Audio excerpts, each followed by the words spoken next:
OECD가 백신 공급 등에 힘입어 올해 세계 경제 성장률을 상향 조정했습니다.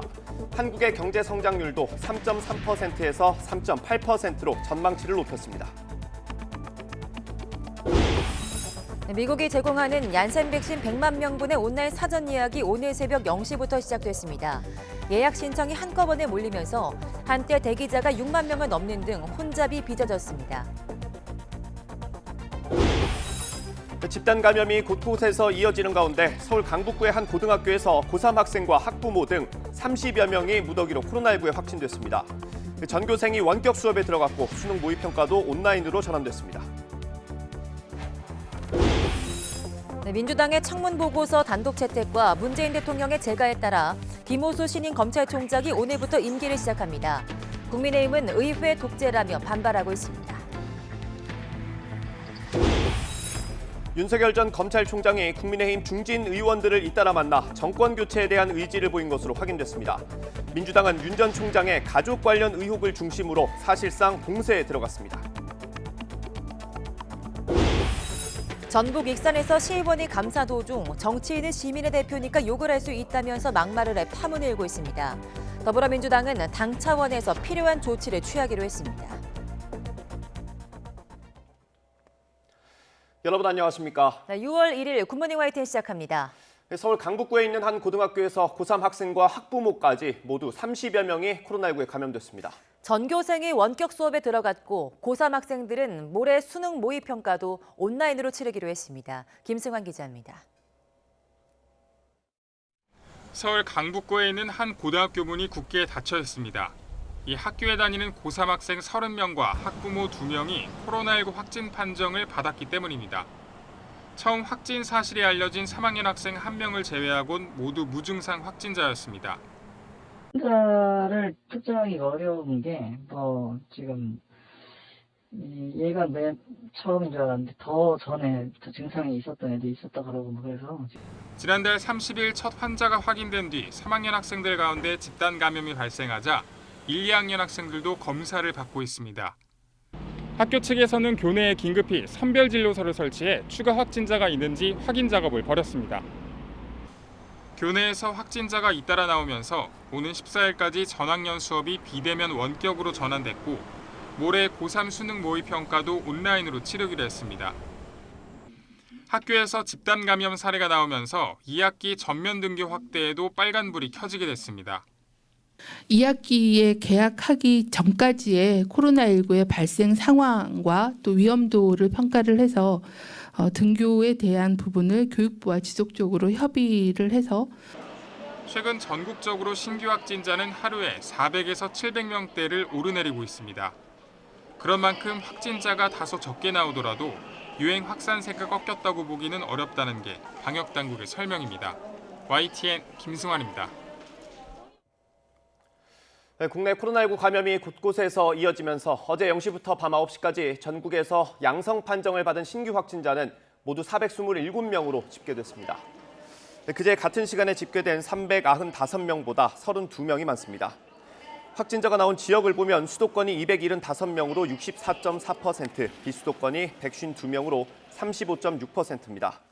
이런 추세로 볼 때 오늘 0시 기준으로 발표될 신규 확진자 수는 이보다 조금 더 늘어서 400명대 중후반에 달할 것으로 보입니다. 아스트라제네카 백신 부작용인 혈소판 감소성 혈전증이 국내에서 처음으로 보고됐습니다. 취약시설에 종사하는 30대 초반 남성인데요. 입원 치료를 받고 있습니다. 이영환 기자입니다.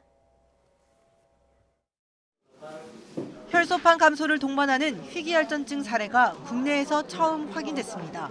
30대 초반의 취약시설 종사자로 4월 27일 아스트라제네카 백신을 맞았습니다.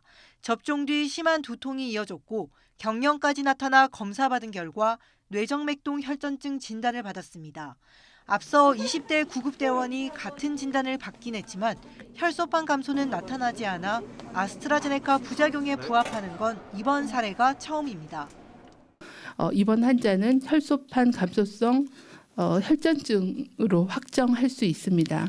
아스트라제네카 백신 접종은 327만 명에 대한 접종이 진행이 되었고 1명의 이상 부작용이 확인이 된 사례이며 상태는 호전됐지만 여전히 입원해 치료받고 있습니다. 해당 의료진은 초기에 의심했었을 때 헤파린 사용하지 않고 항응고제를 치료해서 지금 상태가 호전된 걸로 알고 있습니다. 이런 부작용은 아스트라제네카나 얀센처럼 바이러스 벡터 방식의 백신을 맞은 젊은 층에서 주로 보고되고 있습니다. 정부가 30살 미만의 접종을 권고하지 않은 이유인데 30대 사례가 나오면서 나이 제한 문제를 다시 검토해야 한다는 지적이 나옵니다. 30세를 기준으로 했다는 것에 대해서는 완전히 동의는 못하는 부분입니다. 이 계산을 한 여러 가지 지표들을 지금은 다시 한 번 더 평가해야 합니다. 그냥 60세 밑으로는 다 mRNA. 정부는 희귀혈전증은 굉장히 드물다며 기존 30살 미만 접종 제한 변경은 검토하지 않고 있습니다. 30살 이상 예비군 등에는 얀센을, 30살 미만 군장병은 파이자 백신을 계획대로 접종하겠다는 겁니다. 다만 미국이나 이스라엘에서 파이자 등 mRNA 백신을 접종한 젊은 남성을 중심으로 심근염 사례가 잇따르는 건 부담입니다. 방역당국은 심근염과 mRNA 백신 사이 연관성을 조사 중인 만큼 해외 동향과 접종 진행 상황을 예의주시하겠다는 방침입니다.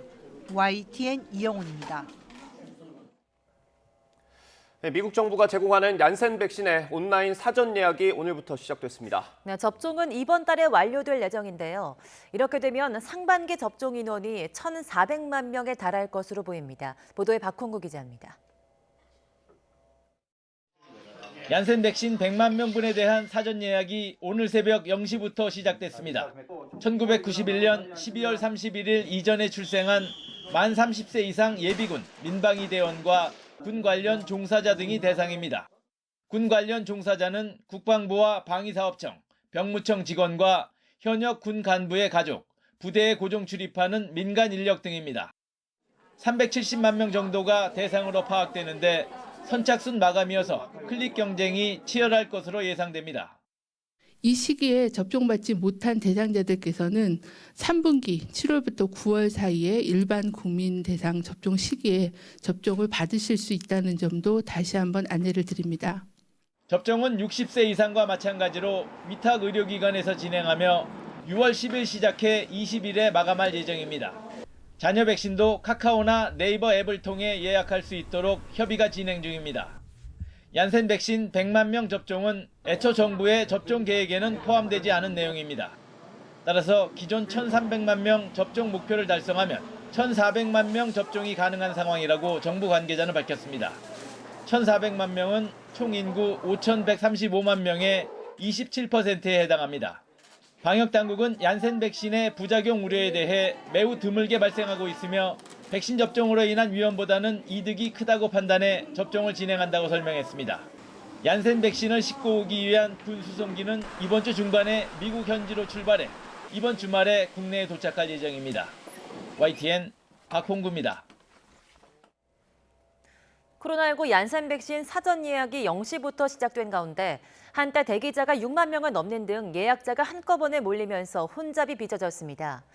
SNS에는 백신 예약 시작 직후 홈페이지 연결이 원활하지 않았다는 내용과 함께 어렵사리 백신 예약에 성공했다며 접종 예정 날짜와 장소 등을 캡처한 글이 이어졌습니다. 네, 이런 가운데 서울 영등포구 민방위 대원들의 경우 대상자가 아니다라는 안내창이 떠서 본인 인증이 불가능해 예약을 못했다는 글이 인터넷 커뮤니티에 다수 올라왔습니다. 이에 대해서 영등포구청과 행정안전부는 아직 원인을 파악 중에 있다면서 밤사이 해결은 어려울 것 같다고 설명했습니다. 코로나19 백신을 맞아서 오늘 당장 8명 이상 직계가족 모임을 할 수 있는 사람이 374만 6천 명에 달하는 걸로 나타났습니다. 정부는 백신 접종이 본격화함에 따라 접종자들이 일상을 회복할 수 있도록 일종의 인센티브를 주는 예방접종 완료자 일상회복 지원 방안 중 1단계 조처를 이번 달부터 시행합니다. 이에 따라 코로나19 백신을 한 차례 이상 맞은 1차 접종자와 접종 완료자는 현재 8명까지 모일 수 있도록 한 직계가족 모임 인원 기준에서 제외돼 제한 없이 참석할 수 있습니다. 백신을 한 차례 이상 맞았다면 복지관이나 경로당 등 노인 복지시설 이용도 수월해집니다. 다만 요양병원이나 요양시설에서는 6월부터 접종 완료자를 대상으로 대면 접촉 면회를 허용합니다. 네, 더불어민주당과 정부가 제2차 코로나 백신 치료제 특별위원회 회의를 열고 백신 수급 현황과 접종률 향상 방안 등을 논의했습니다. 또 백신 접종률이 평균을 웃도는 지자체에는 인근 지역보다 방역 조치 단계를 낮출 수 있는 재량권을 부여해서 고령자 접종률을 높이는 방안을 검토했습니다. 김성주 백신 투기 총괄본부장은 다음 달까지 고령자 접종이 순조롭게 이어져서 목표치를 달성한다면 오는 7월 중에는 방역 조치 단계 조정이 가능할 것이라고 덧붙였습니다. OECD가 올해 세계 경제 성장률 전망치를 지난 3월에 5.6%보다 0.2%포인트 올린 5.8%로 상향 조정했습니다. 네, 백신 공급과 선진국들의 적극적 부양책으로 경제 회복 속도가 더 빨라지고 있다는 건데요. 하지만 전 세계적인 백신 공급 불균형이 경제 회복에 발목을 잡을 수 있다고도 경고했습니다. 이동환 기자입니다. 경제협력개발기구 OECD가 현지 시간 월요일 발간한 경제 전망 보고서를 통해 올해 세계 경제가 5.8% 성장할 것이라고 전망했습니다. 지난 3월의 전망치보다 0.2%포인트 상향 조정한 것으로 지난해 3.5% 역성장을 고려하더라도 인상적인 성장세입니다. The prospects for the global economy have improved considerably in recent months, and the outlook is brightening. So we have revised up our growth projections for 2021 to the highest growth rate since 1973. 백신 보급과 봉쇄에 대한 적절한 대처, 그리고 확장적 재정과 완화적 통화 정책을 그 원인으로 들었습니다. 주요 20개국 가운데 인도의 성장률 전망치가 9.9%로 가장 높고 중국 8.5%, 영국 7.2%, 미국 6.9%의 순입니다. 우리나라의 경제 성장률도 3.3%에서 3.8%로 상향 조정됐습니다. 내년 성장률 또한 0.4%포인트 상향한 4.4%로 전망하며 대부분 국가가 내년 말까지 팬데믹 이전 국내 총생산을 넘어설 것으로 내다봤습니다. 하지만 경제 회복 속도는 나라별, 부문별, 개인별로 차이를 보일 것이며 특히 저개발 국가의 백신 부족은 세계 경제 회복에 걸림돌이 될 것이라고 경고했습니다. We need to collectively help emerging market economies more, boosting the production of vaccines, improving health infrastructure, and testing capacities. 최근 일고 있는 인플레이션 우려에 대해서는 수요 분출과 공급망 병목에 따른 일시적인 현상으로 분석했습니다. OECD는 따라서 회원국들에게 완전 고용이 이루어질 때까지 완화적 통화 정책을 유지하고 피해 계층에 집중된 확장적 재정 정책을 계속할 것을 제안했습니다. YTN 이동원입니다. 네, 독일에서 코로나19에 걸린 사람 10명 중 1명은 장기 후유증을 겪고 있는 것으로 집계됐습니다. 아냐 칼리책 독일 연방교육연구부 장관은 현지 시간 5월 31일 기자회견에서 독일의 코로나19 환자 350만 명 중 장기 후유증을 앓는 사람은 10명 중 1명꼴인 35만 명 정도라고 밝혔습니다. 또 코로나19 장기 후유증을 앓는 이들은 50여 가지의 매우 개인적인 증상을 보인다며 일부는 지속적으로 머리가 아프고 극단적인 탈진 상태에 고통받거나 집중하는 데 어려움을 겪어서 더는 일을 할 수 없는 상황이라고 설명했습니다. 코로나19 장기 후유증은 코로나19를 앓는 정도가 경증이었는지 중증이었는지와는 연관이 없으며 독일은 코로나19 장기 후유증과 관련한 연구비로 500만 유로, 우리 돈 55억여 원을 투입할 계획입니다. 오늘을 기점으로 각종 부동산 세금과 제도가 달라집니다. 다주택자의 양도세가 중과되고 전월세 신고제도 시행되면서 부동산 시장에 적지 않은 변화가 있을 것으로 보입니다. 신윤정 기자의 보도입니다.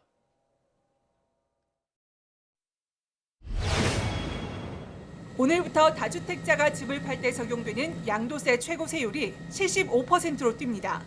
서울 아파트를 5억 원에 사서 10억 원에 판다면 양도세는 2주택자는 3억 원, 3주택자 이상은 3억 5천만 원으로 기존보다 5천만 원 이상씩 오르게 됩니다. 다주택자가 아니라도 주택 보유 기간이 짧다면 양도 차익 대부분을 세금으로 내야 합니다.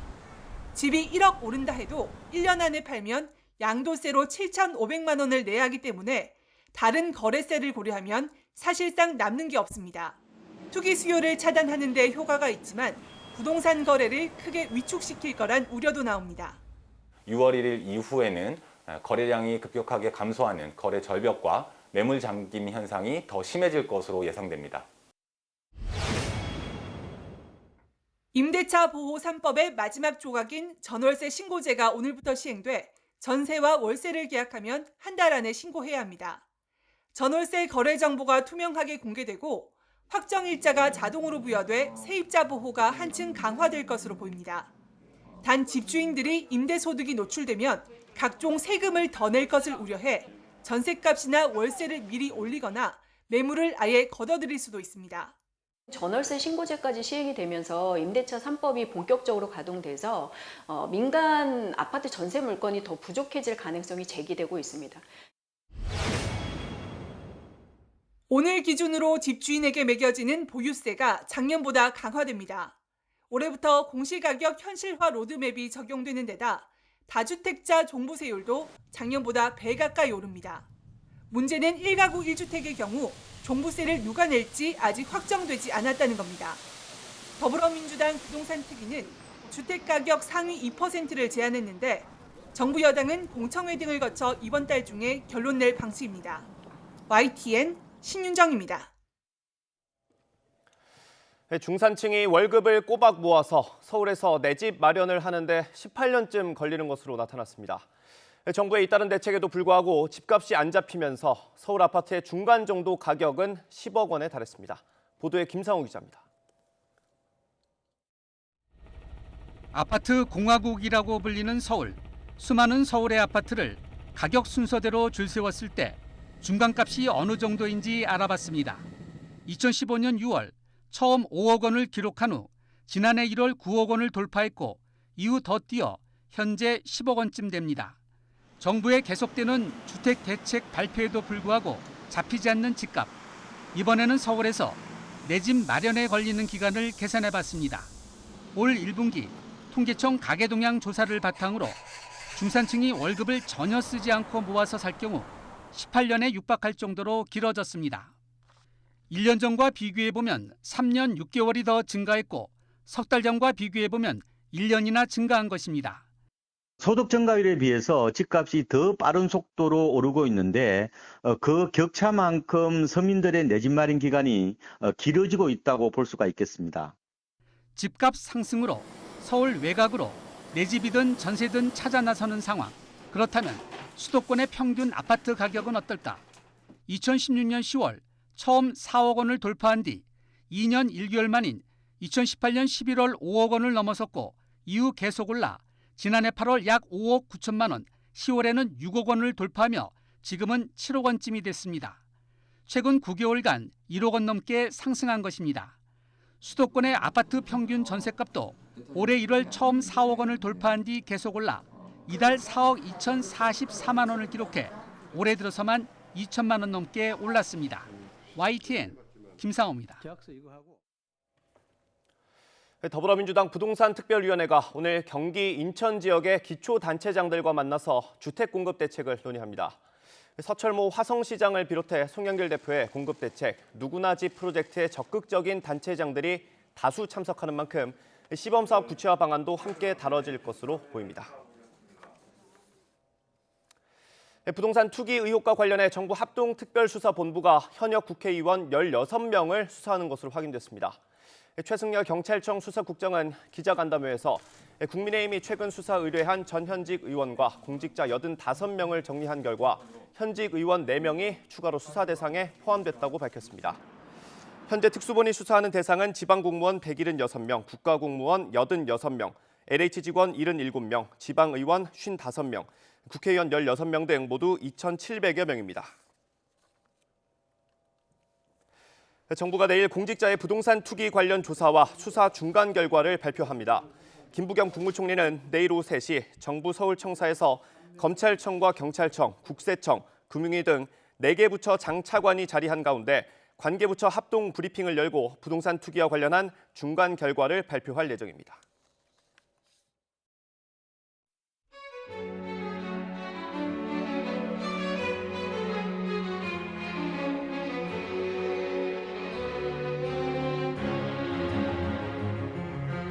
지금 언론에서 저에 대해서 여러 가지 점에서 비판, 의혹 등을 제기하고 있는 거 잘 알고 있습니다.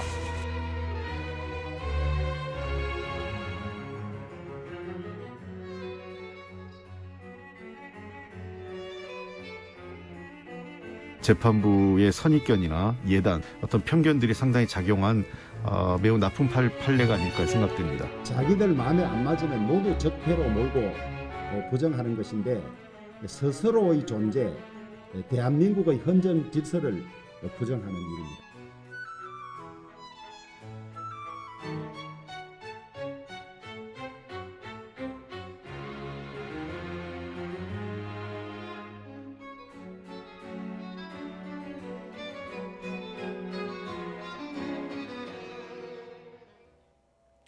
네, 조국 전 장관의 회고록이 출간되자 민주당이 또다시 이른바 조국 정국에 휩싸였습니다.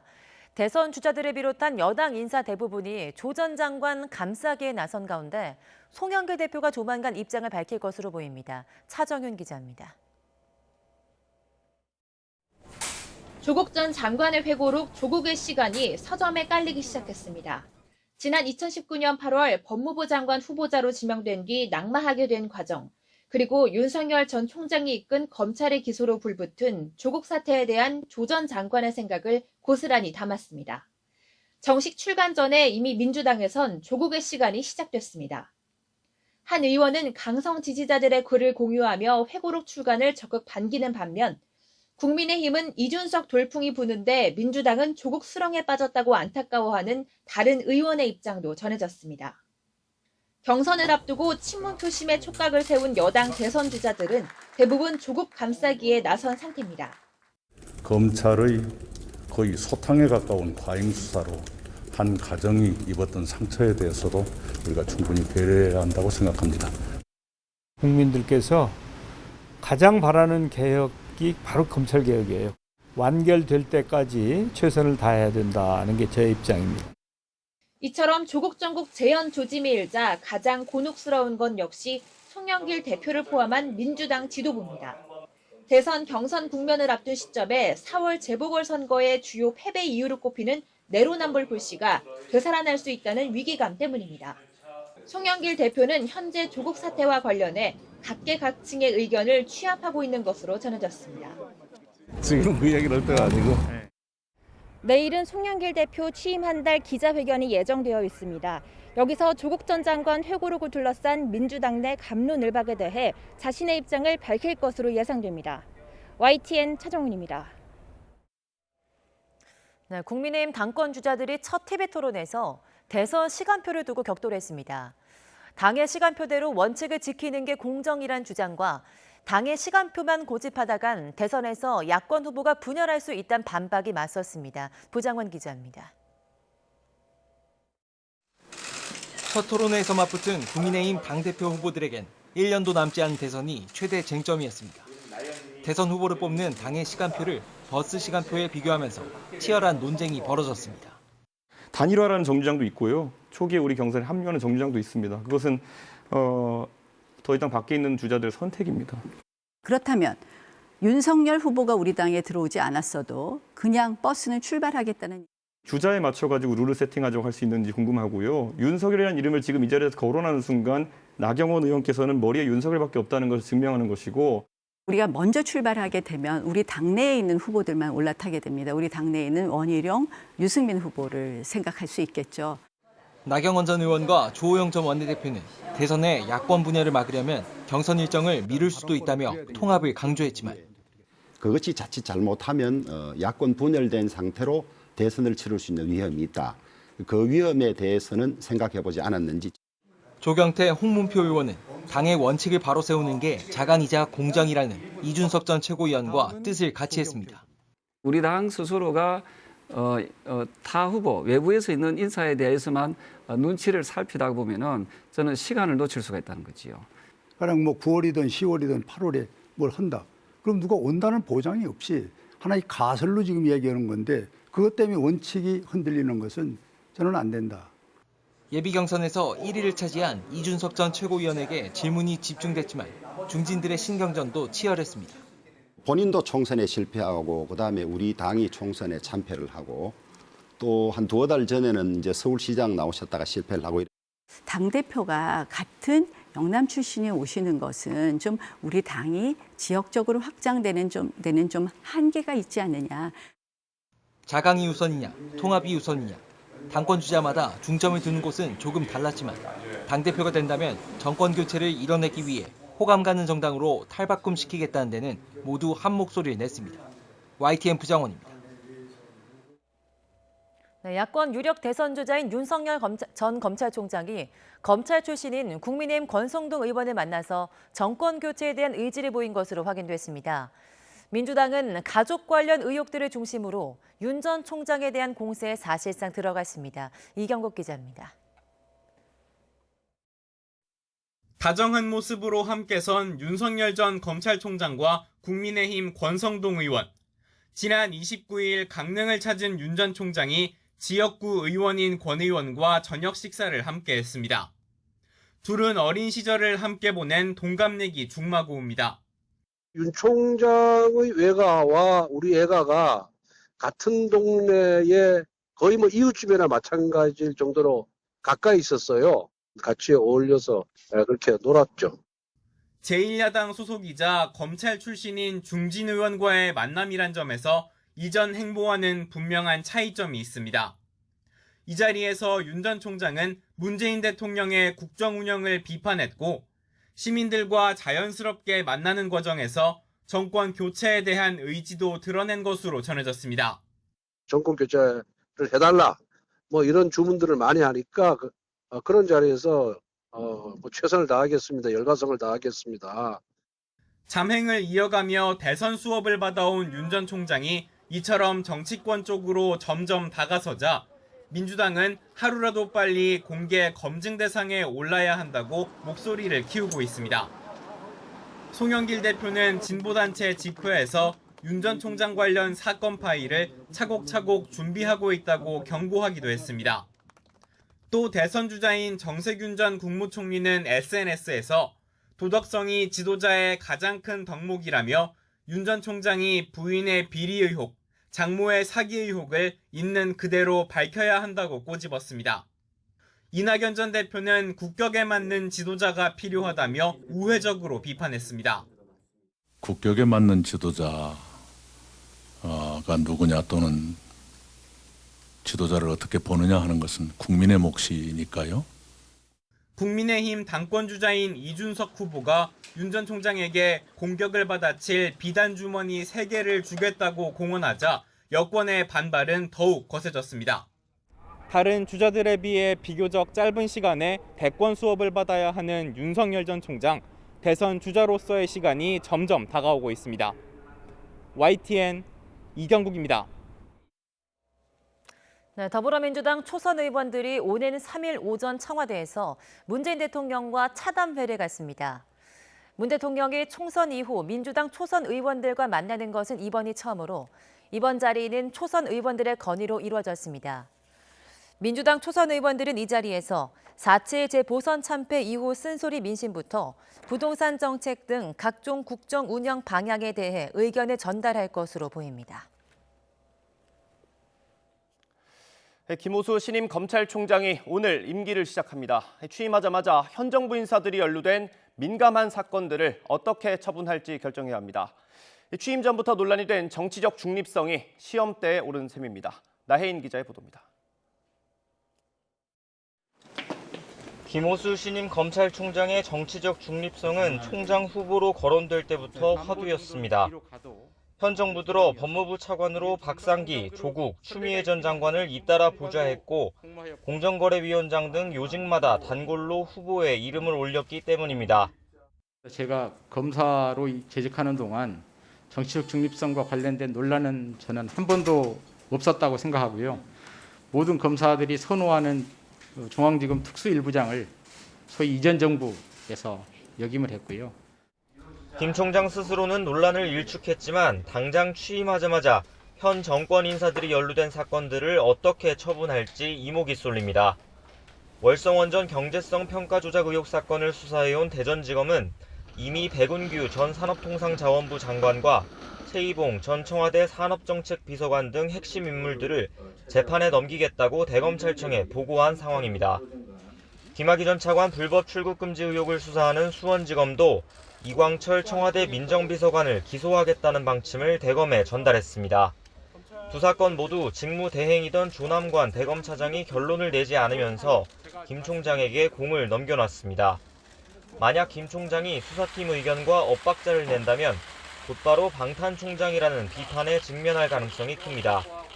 특히 김 전 차관 사건의 경우 김 총장 본인이 수원지검 서면 조사를 받는 등 연루돼 있어 수사 지휘는 회피할 방침인데 조국 전 법무부 장관이나 윤대진 전 검찰국장 등 다른 윗선 수사 확대에 영향이 있을지 주목됩니다. 이 밖에도 이용구 법무부 차관의 택시기사 폭행 사건이나 김학의 전 차관 관련 청와대 기획사정 의혹, 윤석열 전 검찰총장 가족을 둘러싼 사건 등도 처리 방향에 관심이 쏠립니다. 법무부가 총장 인선과 무관하게 추진해온 검찰 조직 개편과 코앞으로 다가온 고위 간부 인사, 고위공직자범죄수사처와의 갈등 국면에서도 김 총장이 어떤 자세를 취할지 관심입니다. 사실상 문재인 정부의 마지막 검찰총장이 될 김 총장이 취임 초기 정치적 중립 논란을 불식시키지 못한다면 조직 내부 신망은 물론 검찰개혁에 대한 정당성까지 모두 흔들릴 수 있다는 전망이 나옵니다. YTN 나희인입니다. 대검찰청이 법무부의 검찰 조직 개편안에 대한 일선 검찰청과 대검 내부 의견서를 어제 법무부에 제출했습니다. 의견서에는 조직 개편으로 법무부 장관이 권력 사건 수사를 통제할 수 있고 형사부의 직접 수사 기능 축소로 수사 역량이 약화할 수 있다는 우려가 담긴 걸로 알려졌습니다. 앞서 법무부는 지난 21일 각 검찰청에 보낸 검찰 조직 개편안에서 지방검찰청의 경우 반부패 수사부 등 전담 부서를 제외한 일반 형사부가 검찰총장의 승인 없이 6대 범죄 수사를 개시하지 못하도록 명시했습니다. 또 차치지청과 부치지청 등 지청 25곳이 경찰 공무원 관련 인지 사건을 제외하고는 6대 범죄를 직접 수사할 수 없도록 했고 예외적으로 검찰총장 요청으로 법무부 장관 승인이 떨어진 경우에 임시 조직을 만들어서 수사할 수 있도록 했습니다. 이른바 투자 리딩방을 운영하면서 높은 수익률을 보장한다고 속여 28억 원을 가로챈 사기 조직이 경찰에 적발됐습니다. 실제로는 투자도 하지 않고 가짜 사이트를 만들어서 큰 수익을 내는 것처럼 조작했습니다. 양동훈 기자의 보도입니다. 지난 2월 42살 유모 씨는 SNS를 통해 투자 리딩 사이트 광고를 받았습니다. 전문가의 1:1 코칭을 통해 손실 없이 5배 수익을 보장한다는 내용이었습니다. 유 씨는 700만 원을 입금했고 투자금은 단 며칠 만에 1억 7천만 원으로 불어났습니다. 500만 원을 투자를 했는데 5천만 원이 되고 나서 저녁 한 8시 반부터 시작해서 한 10시? 두세 시간 안 걸렸어요. 신이 난 유 씨는 수익금을 돌려받기 위해 업체 측에 연락했습니다. 이때부터 상황은 이상하게 돌아갔습니다. 업체 측은 단기간에 너무 큰 수익이 났다며 수수료와 양도소득세를 내야 투자금을 받을 수 있다고 유도했습니다. 이런 식으로 끌려다니며 유 씨가 보낸 돈은 1억 2천만 원에 달했습니다. 그리고 리딩 사이트는 한순간에 사라졌습니다. 알고 보니 사이트에 떴던 유 씨의 수익금은 업체 측이 만들어낸 가짜였습니다. 이 자체가 100% 다 허위입니다. 오피스텔 같은데 작은 사무실 얻어서 그냥 그 프로그램을 조작한 것으로 확인이 됐습니다. 이들 조직은 이런 식으로 지난해 12월부터 단 넉 달 만에 28억 원을 챙겼습니다. 피해자는 50여 명에 달했습니다.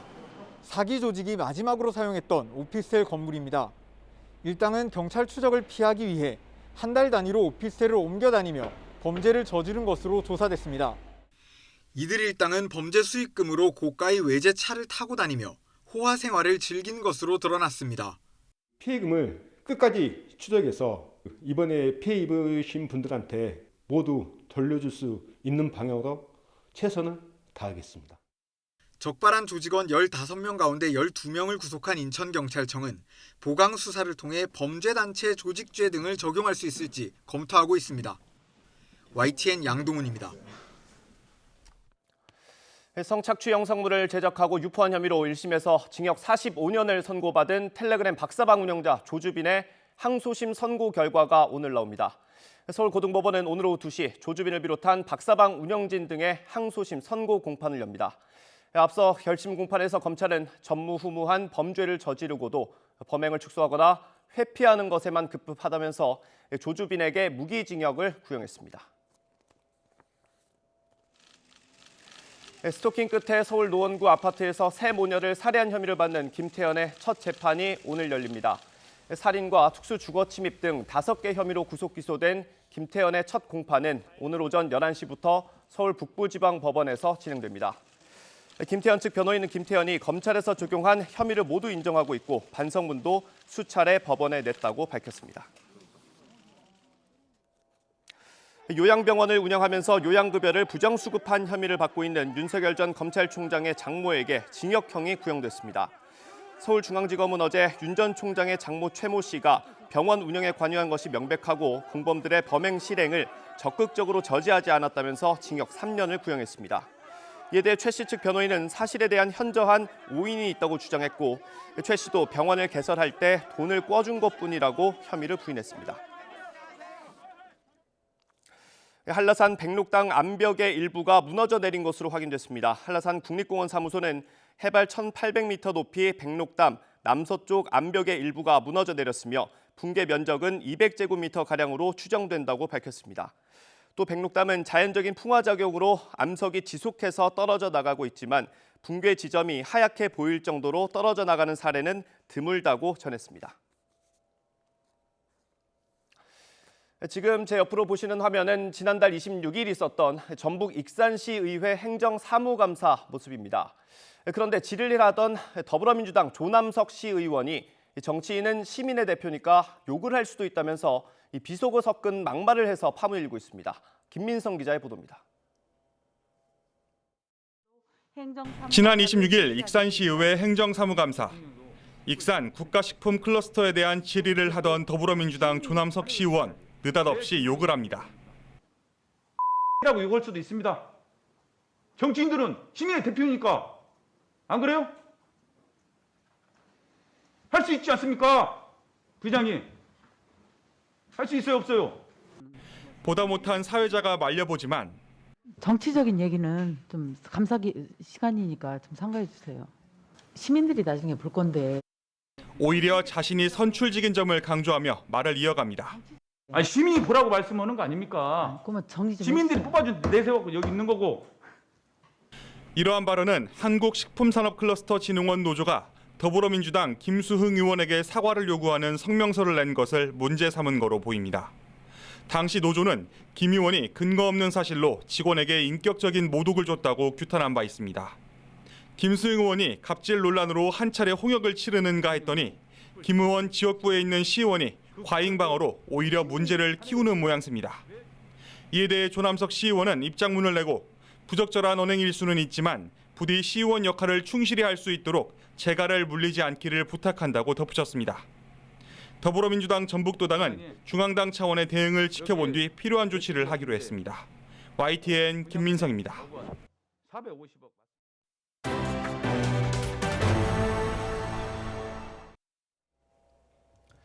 P4G 서울 정상회의가 각국 정상과 국제기구 수장들의 기후변화 대응 의지를 담은 서울 선언문 채택을 끝으로 폐막했습니다.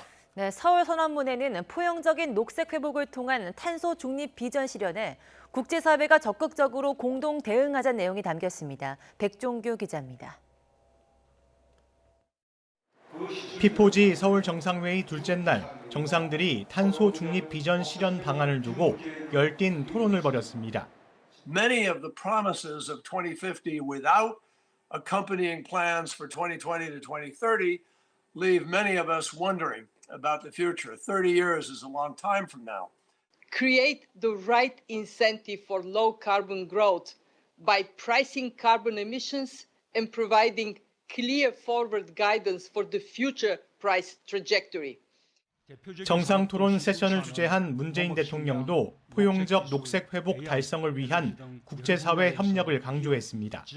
특히 기후 문제에는 국경이 없다며 국제기구와의 협력을 강화해 개발도상국 지원도 적극적으로 나서겠다고 밝혔습니다. 기후기술센터 네트워크 협력사무소와 녹색기술센터를 통해 개발도상국의 친환경 기술을 확보할 수 있도록 돕겠습니다. 토론을 마친 정상들은 기후위기 심각성에 공감하고 이를 극복하기 위한 국제사회의 실천을 담은 서울 선언문을 채택했습니다. 구체적으로 탈석탄을 향한 에너지 전환 가속화를 통해 지구 온도가 산업화 이전보다 1.5도 이상 올라가지 않도록 하는 녹색 회복을 실천하자고 합의했습니다.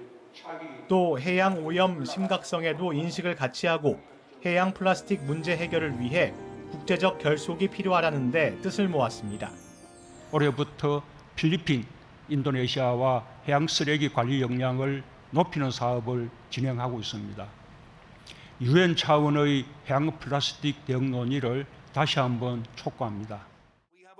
이틀간의 일정을 모두 마친 P4G 정상회의는 2년 뒤 열리는 차기 회의 개최국으로 콜롬비아를 확정하고 막을 내렸습니다. 이번 P4G 서울 정상회의는 기후변화 대응 분야에서 우리나라의 높아진 위상을 전 세계에 알렸다는 점에서 의미를 더했지만 동시에 적지 않은 미래 과제도 확인하는 자리였습니다. YTN 백종규입니다. 네, 이번 P4G 서울 정상회의 개막식에 상영된 개최지 소개 영상에 서울 대신 평양 지도가 등장해서 논란이 일고 있습니다.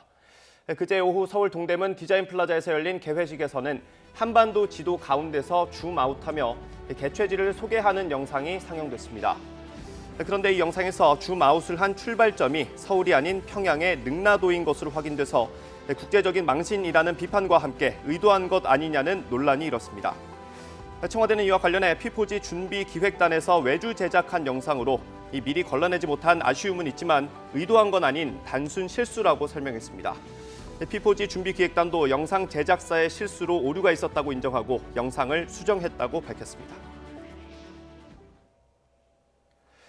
중대재해사업장으로 지정된 상태에서 그제 발생한 고려아연 울산제련소 노동자 2명의 사망 사고에 대해서 경찰이 수사에 착수했습니다. 네, 그런데 이 공장을 살펴봤더니 폐소 측정치를 조작하다 검찰 수사를 받는 등 문제가 한둘이 아니란 지적을 받고 있습니다. 김인철 기자가 보도합니다. 노동자 2명이 숨진 고려아연 온산제련소입니다. 아연 부산물을 재처리하는 용기에서 청소 작업을 하다 변을 당했는데 경찰이 회사 관련자를 대상으로 사고 원인을 조사하고 있습니다. 고용노동부는 작업 중지 명령을 내리고 특별 근로감독을 하기로 했습니다. 이 공장은 지난 2016년에 황산이 누출돼 노동자 2명이 숨지자 5년 동안 3천억 원을 투입해 안전대책을 마련하겠다고 약속했습니다. 그러나 2018년, 2019년 화재와 폭발 사고가 이어지는 등 안전 불감증이 계속되었고 지난 2월에는 고용노동부에서 중대재해사업장으로 지정했습니다. 아연과 구리 황산을 생산하는 고려아연은 이런 사고 외에도 지난 2017년에 폐수 측정치를 조작한 혐의로 검찰 조사를 받고 있습니다. 고려아연이 울산시로부터 온산국가산업단지 빈 공장에 자체 폐기물 매립장 허가를 받는 과정도 논란을 빚고 있습니다. 공장 부지가 부족한 곳에 폐기물 매립장 사업을 허가했다는 특혜 의혹이 제기됐습니다. 고려아연 폐기물 매립장이 신청부터 승인까지 불과 3개월도 안 되어서 승인이 났다는 것에 대해서는 의문을 가질 수밖에 없고요. 최근 10년간 11명의 노동자가 숨진 중대재해사업장 고려아연을 둘러싼 여러 가지 의혹까지 제기되면서 철저한 진상규명을 촉구하는 시민들의 목소리도 커지고 있습니다. YTN 김인철입니다. 네, 미국이 오바마 대통령 시절인 2012년부터 3년 동안 메르켈 독일 총리 등 유럽 정치인들을 감청했던 폭로가 나오자 유럽은 벌집을 쑤셔놓은 분위기입니다. 마크롱 프랑스 대통령 등 해당 국가는 동맹국 간에 용납 못할 일이라고 성토했습니다. 보도에 최문석 기자입니다. 메르켈 독일 총리 등 유럽 정치인들에 대한 미국의 감청 의혹이 폭로되자 독일과 스웨덴 등 해당 국가 모두 발끈했습니다. Die Bundesregierung hat die Berichterstattung zur Kenntnis genommen. Sie steht zur Aufklärung mit allen relevanten nationalen wie internationalen Stellen im Kontakt. Sen har jag då speciellt frågat efter information kring svenska företag, svenska intressen och svenska medborgare. Så att vi har velat haft full information och korten på bordet i det här. 마크롱 프랑스 대통령 감청 의혹이 사실이라면 동맹국 사이에서 용납할 수 없는 일이라며 덴마크와 미국에 모든 정보를 요청했다고 밝혔습니다. Et donc nous sommes en attente de ces réponses.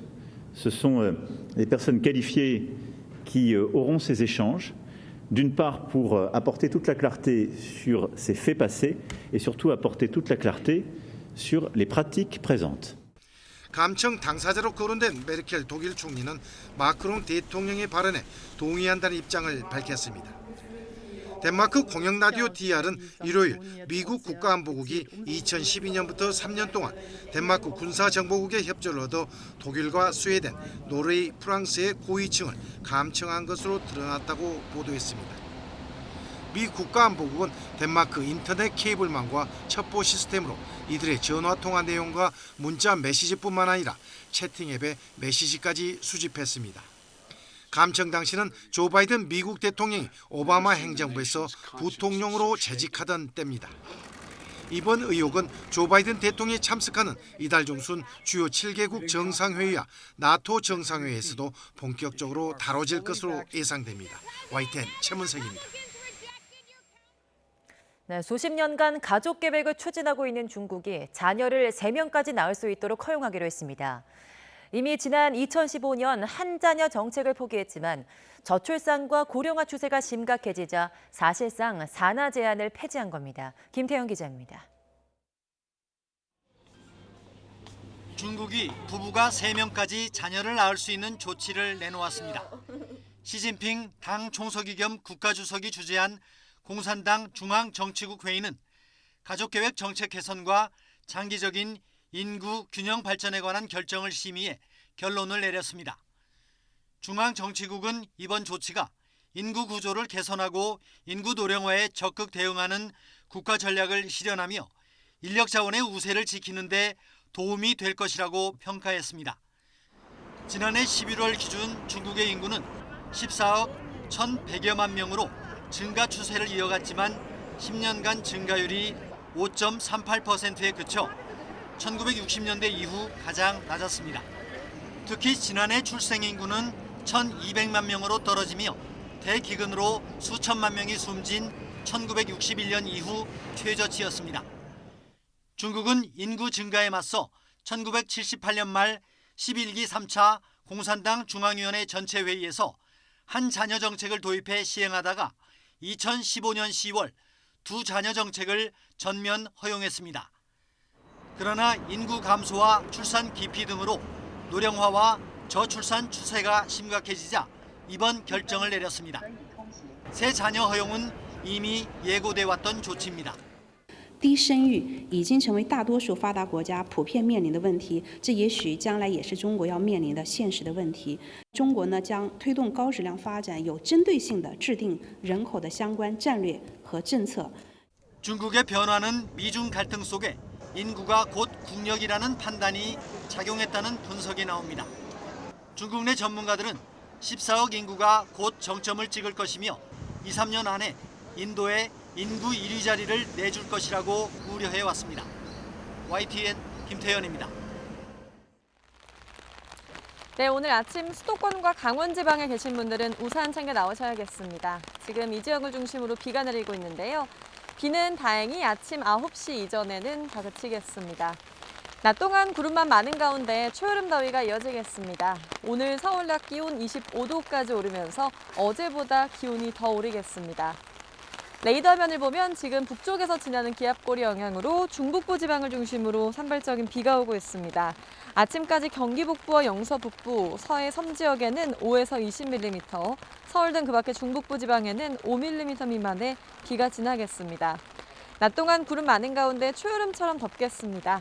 서울 25도, 대전 28도, 광주와 대구 30도까지 치솟겠습니다. 내일은 대부분 지역의 낮 기온이 30도 가까이 오르면서 더 더워지겠고요. 목요일과 금요일 사이에는 전국에 비가 내리면서 더위가 누그러지겠습니다.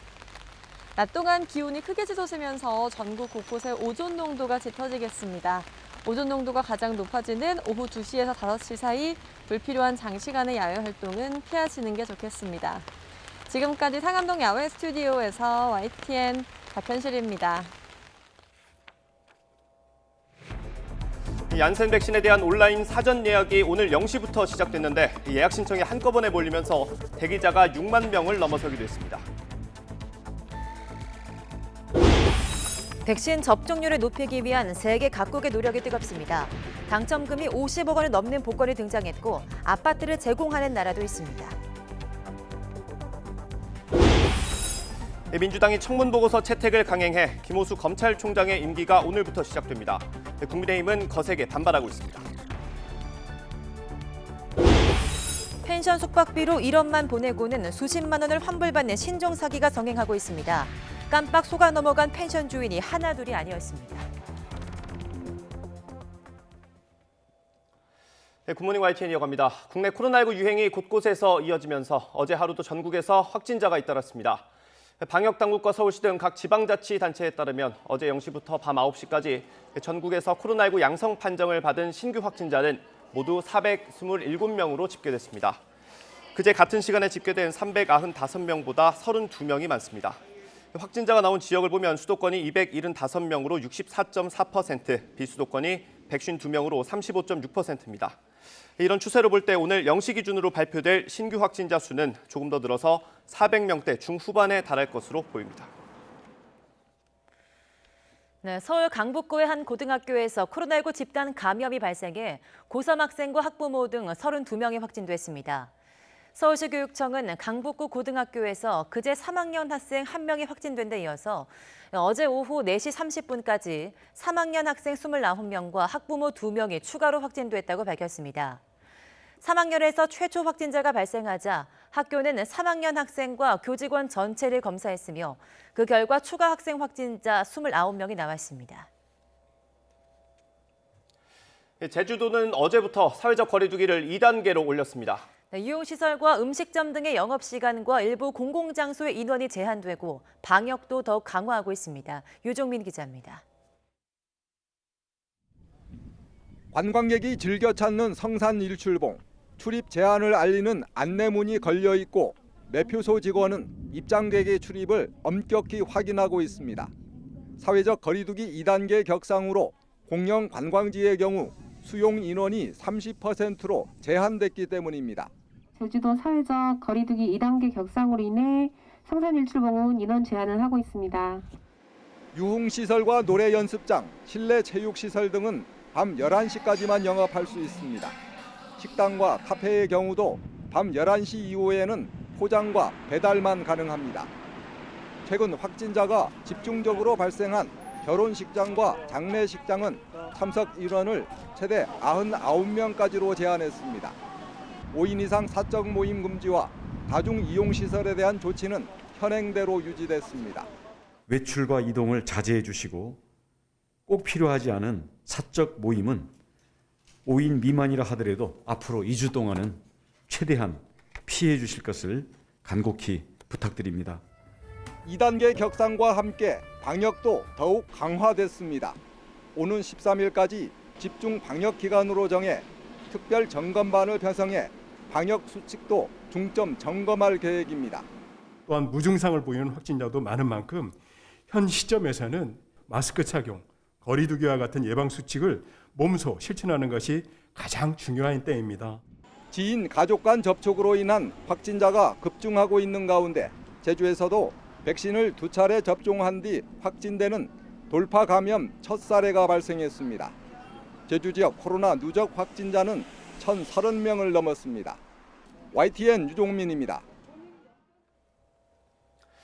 노래 연습장에 집단 감염이 잇따르면서 가뜩이나 영업이 어려운 업주들은 불똥이 튈까 봐 노심초사하고 있습니다. 노래 연습장 영업을 다시 제한해야 한다는 목소리도 나오고 있습니다. 황보혜경 기자가 보도합니다.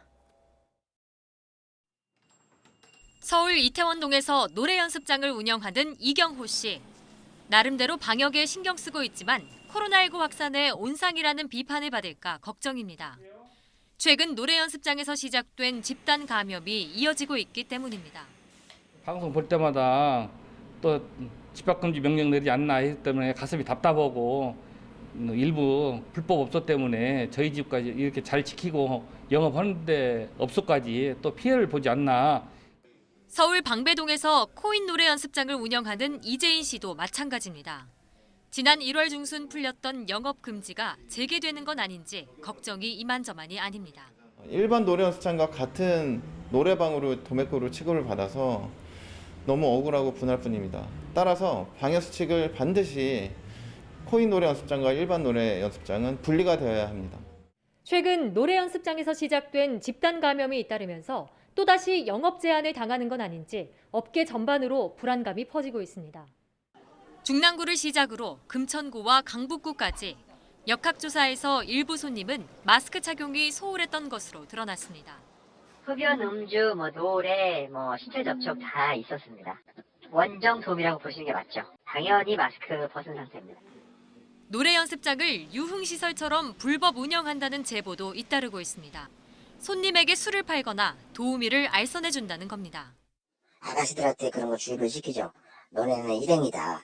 술 같은 경우도 종이컵이랑 이렇게 해가지고 그 물 마시는 것처럼. 근데 사실상 유흥주점이 맞는 거죠, 그게. 이 때문에 노래 연습장을 바라보는 시선도 곱지 않습니다. 좀 억울하긴 하죠. 왜냐면 저도 놀고 싶고 저도 친구들 만나고 싶은데 다들 참고 있는 거니까.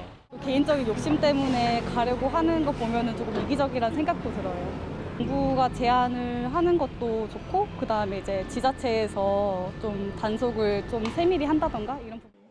전문가들은 밀폐, 밀집, 밀접, 이른바 산밀업소에 대한 방역 지침 강화가 다시 필요하다고 강조합니다. 대부분 지하에 밀폐된 공간이 있기 때문에 환기를 거의 못해요. 밀도를 낮춰야 되고 또 주기적으로 공기청정기나 이런 아니면 밖에 문이라도 열어서 환기를 시켜야 되는데 그게 방역 당국도 감염 취약 사업장의 방역 지침 준수 여부와 종사자 관리를 집중 점검할 계획입니다. YTN 황보혜경입니다. 얀센 백신의 사전 예약이 오늘부터 시작됐습니다. 만 30살 이상 예비군과 민방위 대원, 군 관련 종사자가 대상입니다. 저도 민방위 대원이어서 오늘 직접 예약을 한번 해봤습니다.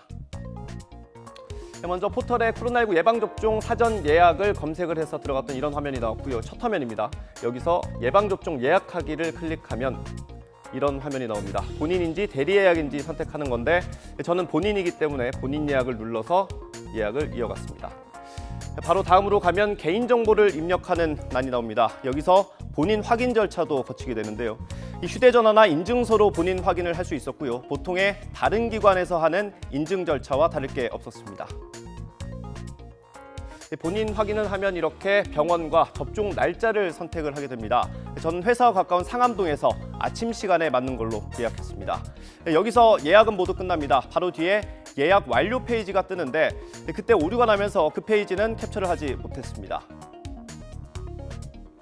하지만 잠시 뒤에 이렇게 카카오톡 메시지가 와서 예약이 완료된 걸 확인했습니다. 이렇게 예약하는데 5분도 채 걸리지 않았습니다. 다만 처음에는 제가 새벽 3시쯤 휴대전화로 예약을 시도했는데 대상자가 아니라는 메시지가 뜨고 인증하는 과정이 원활하지 않은 것 같아서 컴퓨터로 다시 시도했습니다. 저와 비슷한 오류를 겪은 시민들이 꽤 많으셨던 것 같습니다. 서울 영등포구 민방위 대원들의 경우 대상자가 아니라는 안내창이 떴다는 글이 인터넷 커뮤니티에 올라왔습니다. 한때 대기자가 6만 명을 넘기면서 어렵게 예약을 마쳤다는 SNS 글이 쏟아지기도 했습니다. 오늘부터는 백신을 한 차례 이상 맞고 2주가 지난 사람들은 방역 조치가 조금 완화되는 혜택을 받게 됩니다. 직계 가족이 모일 때 제한된 8명에 포함되지 않고요. 복지관이나 경로당 같은 노인 복지시설 이용도 수월해집니다. 다음 달부터는 사람이 많이 모이는 곳이 아니라면 야외에서는 마스크를 쓰지 않아도 됩니다. 다른 나라들 역시 백신 접종률을 높이기 위해서 각종 혜택을 내놓고 있습니다. 이 소식은 김형근 기자가 보도합니다. 미국 오하이오주는 백신을 맞은 사람 가운데 추첨을 통해 100만 달러, 우리 돈으로 11억 원이 넘는 돈을 줍니다. 지난주 첫 당첨자가 나왔습니다. I was completely surprised when I got the call, and I still can't believe it. It was a crazy night. 미국의 다른 주들도 앞다퉈 유인책을 내놓고 있습니다. 콜로라도는 백신 접종자 중 5명에게 각각 100만 달러의 상금을 내걸었습니다. 뉴욕도 추첨을 통해 대학 전액 장학금과 최고액 500만 달러의 상금을 주기로 했습니다. There have been other states that have tried similar incentives. Some have a lottery that you could win $1 million. Our lottery, you can win up to $5 million. 코로나19 백신 접종률이 낮은 홍콩에서는 아파트 경품이 등장했습니다. 접종자 중 1등에 당첨되면 우리 돈으로 15억 원이 넘는 새 아파트를 받게 됩니다. 태국 치앙마이에선 접종을 마친 주민을 매주 추첨해 소 한 마리를 상품으로 줍니다. 세르비아도 백신을 접종한 모든 사람에게 쇼핑 쿠폰을 주기로 했습니다. Smatramo stimulativan dobar gest da svi koji treba se vakcinišu da se idu I oni koji do sada nisu. 세계 각국이 이처럼 백신 접종을 독려하기 위해 당근책을 내놓고 있는 건 반발을 불러오는 제재보다 훨씬 효과적이기 때문입니다. 실제 100만 달러 상금을 내건 미국 오하이오주의 경우 20대에서 40대 접종률이 55%나 올랐고 특히 16, 17세 청소년은 94%까지 는 것으로 조사됐습니다. YTN 김영근입니다. 독일에서 코로나19에 걸린 사람 10명 가운데 1명은 장기 후유증을 겪고 있는 걸로 집계됐습니다.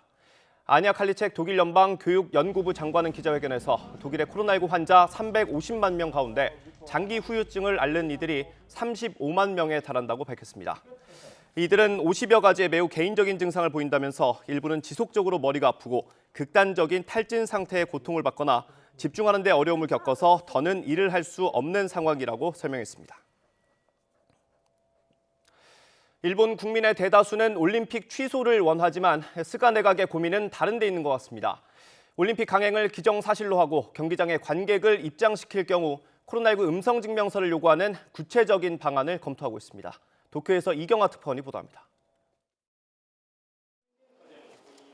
긴급사태 연장을 발표하는 기자회견에서 스가 총리는 올림픽 경기장에 관중을 입장시키려는 뜻을 드러냈습니다. 국내 다른 스포츠 경기도 이미 그렇게 하고 있다고 총리는 밝혔습니다. 野球やあるいはサッカーなど、一定の水準の中で感染拡大防止をしっかり措置をした上で行っていることもこれ事実だというふうに。 스가 총리의 강한 의지에 따라 일본 정부가 올림픽 관중 입장을 상정해 구체적인 방안을 검토하고 있는 것으로 나타났습니다. 입장객 전원에게 관람일 기준으로 일주일 이내에 발급받은 코로나19 음성증명서 또는 백신 접종 증명서를 요구하는 방안도 포함됐습니다.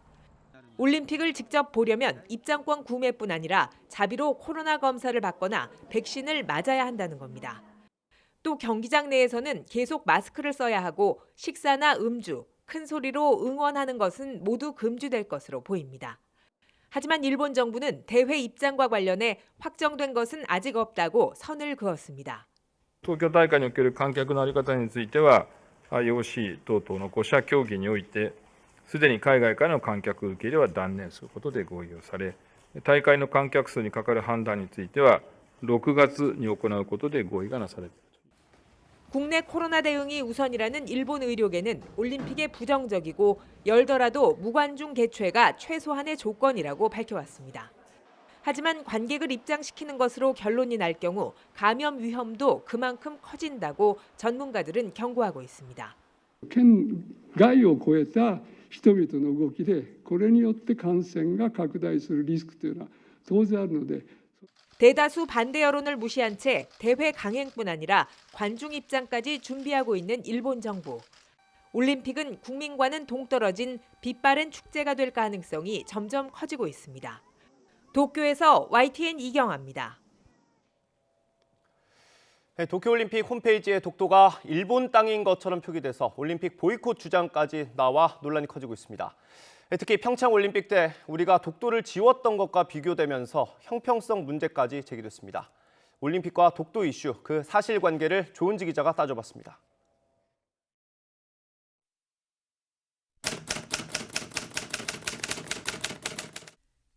도쿄올림픽 홈페이지에 있던 독도 땅, 일본이 발끈해 항의 서한을 보냈고 그때도 외교 갈등으로 번졌습니다.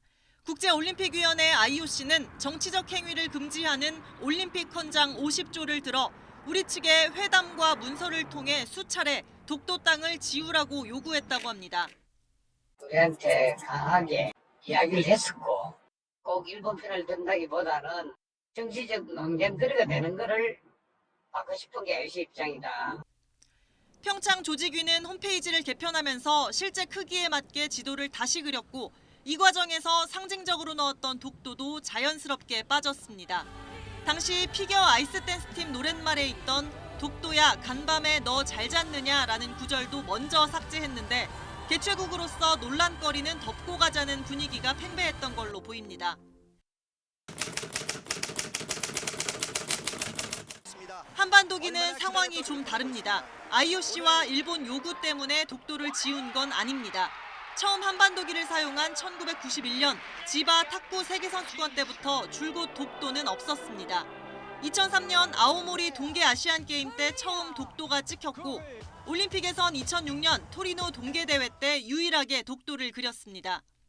평창 땐 전례에 따른다는 기조에 따라 남북이 독도 없는 한반도기를 들었습니다. 곧장 이어진 평창 패럴림픽 때는 북한이 독도를 그린 한반도기를 들자고 해 결국 공동 입장이 무산되기도 했습니다. 일본의 독도 도발은 일파만파 도쿄올림픽 보이콧 여론으로 옮겨붙었습니다.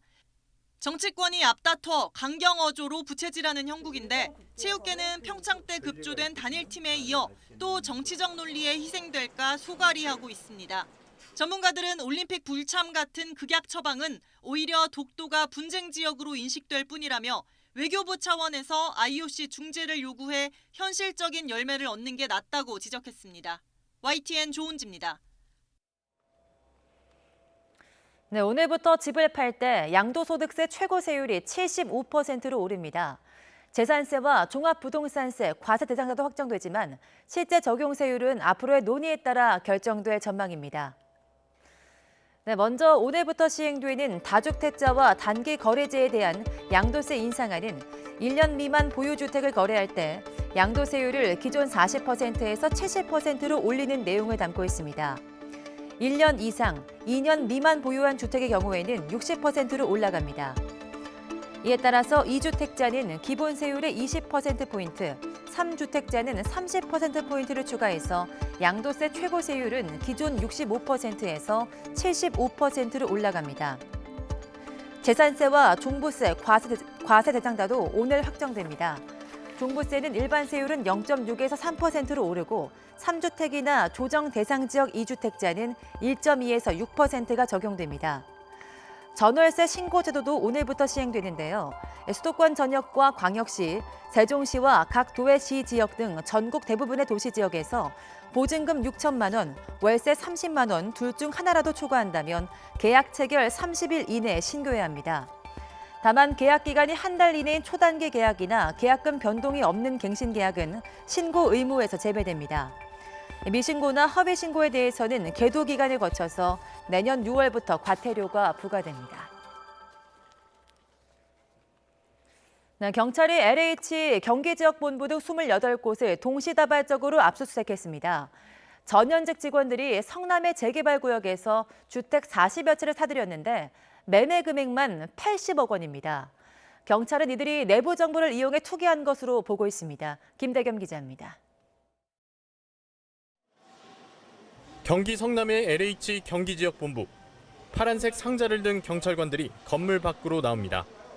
LH 전현직 직원들의 투기 의혹이 추가로 확인돼 압수수색에 나선 겁니다.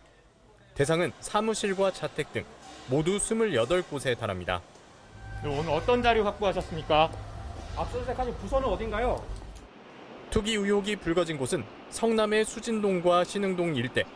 지난해 말 재개발이 확정된 곳입니다. LH 전현직 직원 등 12명은 재개발 소식이 알려지기 한참 전인 2016년부터 일대 주택과 빌라 40여 채를 사들였습니다. 매매 금액만 80억 원.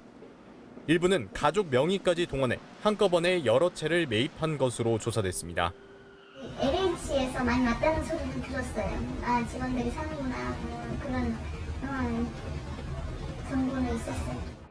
경찰은 이들이 미공개 내부 정보를 활용해 투기를 벌인 것으로 보고 압수물 분석에 들어갔습니다. 이와 별도로 전 현직 의원과 공직자 등의 투기 의혹을 수사하는 정부합동특별수사본부는 현역 국회의원 4명의 투기 정황을 추가로 파악해 수사를 넓혀가고 있습니다. YTN 김대겸입니다. 네, 국민의힘 당권 주자들이 첫 TV 토론에서 대선 시간표를 두고 격돌했습니다. 당의 시간표대로 원칙을 지키는 게 공정이라는 주장과 당의 시간표만 고집하다간 대선에서 야권 후보가 분열할 수 있다는 반박이 맞섰습니다. 보장원 기자입니다.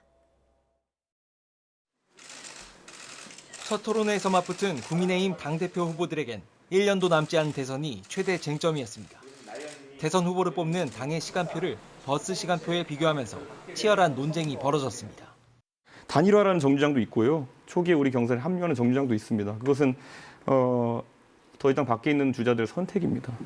그렇다면 윤석열 후보가 우리 당에 들어오지 않았어도 그냥 버스는 출발하겠다는 주자에 맞춰가지고 룰을 세팅하자고 할 수 있는지 궁금하고요. 윤석열이라는 이름을 지금 이 자리에서 거론하는 순간 나경원 의원께서는 머리에 윤석열밖에 없다는 것을 증명하는 것이고 우리가 먼저 출발하게 되면 우리 당내에 있는 후보들만 올라타게 됩니다. 우리 당내에 있는 원희룡, 유승민 후보를 생각할 수 있겠죠.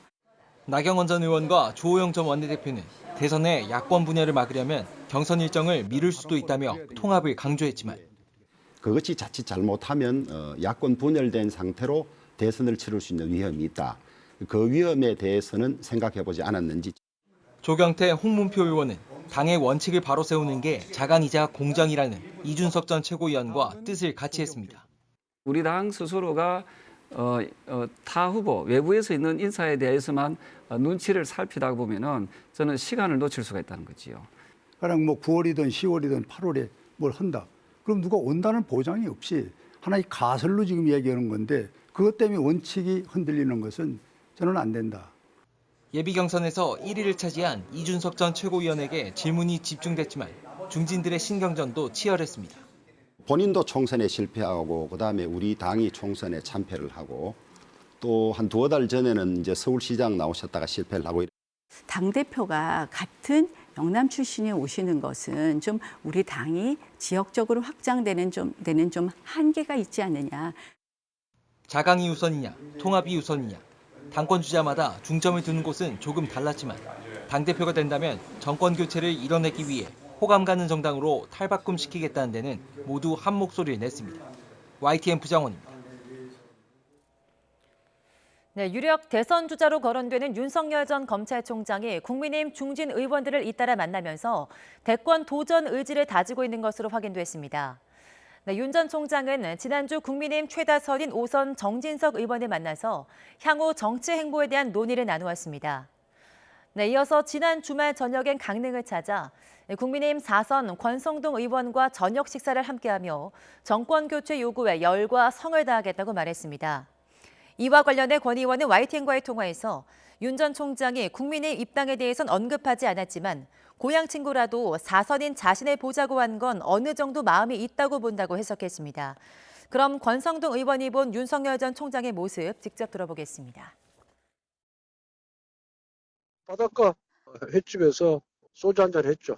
1차 저녁 식사를 하고 차 한잔하러 카페에 갔는데 여기서 이제 많은 시민들께서 윤 총장을 보고 뭐 환호성을 지르면서 박수를 치고 또 응원한다. 대권에 도전해서 정권 교체를 해달라. 뭐 이런 주문들을 많이 하니까 그런 자리에서 뭐 최선을 다하겠습니다. 열과성을 다하겠습니다. 이렇게 인사를 그 답례를 하는 거 보면서 대권 도전 의지가 확실하구나 하는 것을 제가 느꼈죠. 만약에 뭐 대권 도전 의지가 없다면은 그리고 말 것이고 또 시민들이 뭐 사진 찍자고 하더라도 소극적으로 응할 텐데 아주 적극적으로 제가 보기엔 스킨십을 굉장히 잘하더라고요. 이준석 후보가 돌풍을 일으키고 있잖아요. 그거 관련해서 얘기는 혹시 없으셨는지. 내가 슬쩍 어떤 생각을 갖고 있는지 궁금해서 그 이준석 그 후보의 돌풍에 대해서 한번 슬쩍 얘기를 꺼내봤는데 거기에 대해서는 뭐 가타부터 대답이 없더라고요. 그리고 뭐 누가 되든 그거는 뭐 크게 본인의 관심사항이 아닌 것처럼 그렇게 느껴졌습니다. 네, 더불어민주당 송영길 대표가 내일 취임 한 달을 맞아 대국민 보고회를 열고 재보선 참패 뒤 당 쇄신 방안을 발표합니다. 네, 이 자리에서 송 대표는 재보선 패인을 심층 분석하기 위해 진행해온 민심 경청 프로젝트 결과를 바탕으로 향후 당 운영 방안을 밝힐 예정입니다. 재보선 패인으로 지적돼온 고 박원순 전 시장 성추행 사건과 민주당의 내로남불 태도에 대한 사과와 반성이 있을 것으로 보입니다. 이와 함께 회고록 출간을 계기로 당 안팎에서 다시 논란이 되고 있는 조국 사태에 대해서 송 대표가 어떤 입장을 밝힐지 주목됩니다. 네, 송영길 대표의 민심 경청 프로젝트엔 최저임금 관련 반성도 포함될 수 있어 보입니다. 송영길 대표는 어제 서울 여의도역에서 자영업자들을 만난 자리에서 문재인 정부 초반기에 의혹이 앞서서 최저임금을 너무 급속히 올렸다며 비판적 입장을 다시 밝혔습니다. 대안으로는 근로 장려 세제를 강화하고 서민들의 주거 부담을 낮춰서 가처분 소득을 늘리겠다고 말했습니다. 네, 김호수 신임 검찰총장이 오늘부터 2년 임기를 시작합니다. 김 신임 총장은 오늘 오후 청와대에서 문재인 대통령으로부터 임명장을 받고 이후 대검찰청에서 취임식을 열 예정입니다. 김 총장 취임에 따라서 이르면 이번 주 검찰 고위 간부 정기 인사가 단행될 예정인데 이른바 탄력적 인사 방침을 법무부가 밝힌 상황이어서 대규모 물갈이 인사가 예상됩니다.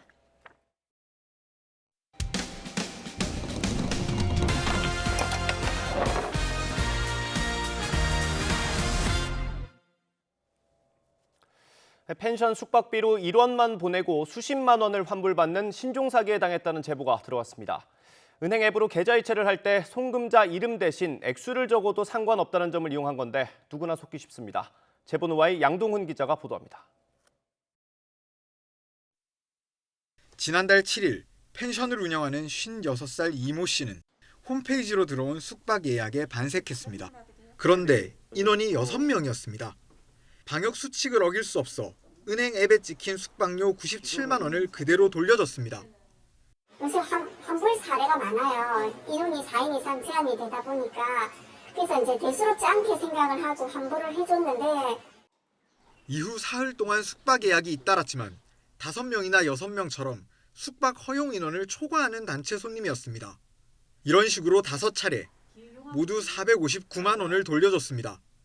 이후 통장 내역을 자세히 확인한 이 씨는 얼어붙고 말았습니다. 실제 입금된 금액이 각각 1원씩 모두 5원에 불과했던 겁니다.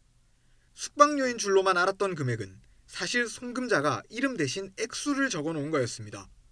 입금 내역을 꼼꼼히 확인 안 한 게 패착이었습니다. 은행 앱으로 보니까 입금자 명에 입금 금액이 적혀있고 그 밑에 입금 금액은 1원이었는데 그거는 눈에 안 들어왔어요. 그날은 이상하게. 바로 경찰에 신고했는데 알고 보니 이 씨만 당한 게 아니었습니다. 경남 통영과 경기 파주, 포천 등에서도 이른바 이런 사기를 당했다는 펜션 주인들의 피해 신고가 접수된 상태였습니다. 우리 홈페이지 예약 그거 대행하는 데서 일괄적으로 문자를 보내주시던데 그 피해 사례가 발생하니까 조심해라 이런 문자가 왔었어요. 은행 앱을 통해 계좌 이체를 할 땐 보내는 사람이 스스로 송금자 이름을 입력할 수 있어서 사기에 악용될 수 있다는 지적에 해당 은행도 그럴 수 있다고 인정했습니다. 하지만 앱 결함은 아닌 만큼 변경할 계획은 없다면서 이용자들이 보낸 사람 이름과 입금액을 정확히 확인해달라고 당부했습니다. 저도 이제 그 말 듣고 제 걸로 해봤거든요. 진짜 이렇게 금액이 이렇게 찍히더라고요. 그 송금인과 금액을 동시에 확인하는 절차를 거쳐야 된다는 게 좀 현재로서는 그런 피해를 방지할 수 있는 방법이겠더라고요. 경찰은 펜션 주인 이 씨와 거래한 계좌들을 압수수색해 용의자들의 신원을 파악하고 뒤를 쫓고 있습니다. 또 다른 피해 사례가 같은 일당의 소행인지도 확인하고 있습니다. YTN 양동훈입니다. 광주 신도심에 쓰지 않는 저수지를 메워서 농산물 유통센터와 골프장 등이 세워졌습니다. 그런데 이 과정에서 공무원들이 무더기로 징계를 받아서 논란을 낳고 있습니다. 어찌된 일인지 김범환 기자가 취재했습니다. 지난 2009년 광주 신도심 수안지구에서 준공식 행사가 성대하게 열렸습니다. 농산물을 모아 선별하고 판매까지 하는 시설이 들어선 겁니다. 이 일대는 원래 한국농어촌공사가 관리하던 저수지였습니다. 저수지 땅 위에 농산물 산지유통센터가 들어선 겁니다. 그런데 공유 수면인 저수지를 매립하는 절차를 어겼다는 주장이 나왔습니다. 관할 자치단체에 신고하지 않고 먼저 저수지를 메웠다는 겁니다. 공유수면 매립은 공사를 했을 때 형질병정이니까 당연히 관할구청에 신고를 해야 되는데 신고를 않고 그냥 메꿨죠, 그것이. 이후 건물을 짓기 위해 지목은 유지해서 잡종지 등으로 바뀌었습니다. 이 과정에서 자치단체가 토지 확보 여부 등을 제대로 확인하지 않은 것으로 감사원 감사 결과 드러났습니다. 이에 따라 공무원 4명이 징계를 받았습니다. 그 형질 변경에 대한 관련 서류, 소유권 확보와 80% 이상 확보했다든가 이런 부분을 확인하고 있어야 되는데, 저수지를 그때 당시는 아직은 매입을 안 했는데, 그것을 매입한 걸로 간주를 하고. YTN은 이에 대한 해명을 듣기 위해 실질 소유주에게 여러 차례 전화하고 문자도 남겼지만 연락이 닿지 않았습니다. 문제의 땅과 건물은 경매와 기부 체납을 둘러싸고도 갖가지 의혹이 제기되고 있습니다. 광주광역시에 남아있는 농업용 저수지는 50여 곳. 물을 쓰는 논이 택지로 들어가면서 쓸모가 없어지는 저수지가 늘어날 것으로 보여 철저한 관리가 필요해 보입니다. YTN 김범환입니다. 함께 일하던 후배 변호사를 성폭행한 혐의로 수사를 받던 로펌의 변호사가 숨진 소식 전해드렸는데요. 성폭행을 당한 피해자가 최소 2명이 더 있다는 폭로가 나왔습니다. 피해자 측은 2차 피해를 호소하면서 피의자가 사망했더라도 수사를 계속해서 실체적인 진실을 밝혀야 한다고 촉구했습니다. 손효정 기자의 보도입니다. 지난해 12월 후배인 20대 초임 변호사를 석 달 동안 10차례 성폭행하거나 성추행한 혐의로 피소된 법무법인 대표 변호사 40대 이모 씨. 경찰 수사를 받은 지 6개월 만에 자신의 사무실에서 유서와 함께 숨진 채 발견됐습니다. 이 씨의 사망으로 성폭행 혐의에 대한 경찰 수사는 공소권 없음, 기소나 처벌 없이 그대로 종결됩니다. 그러자 이 씨가 숨진 지 닷새 만에 피해자가 변호인을 통해 공개적인 입장을 발표하고 나섰습니다.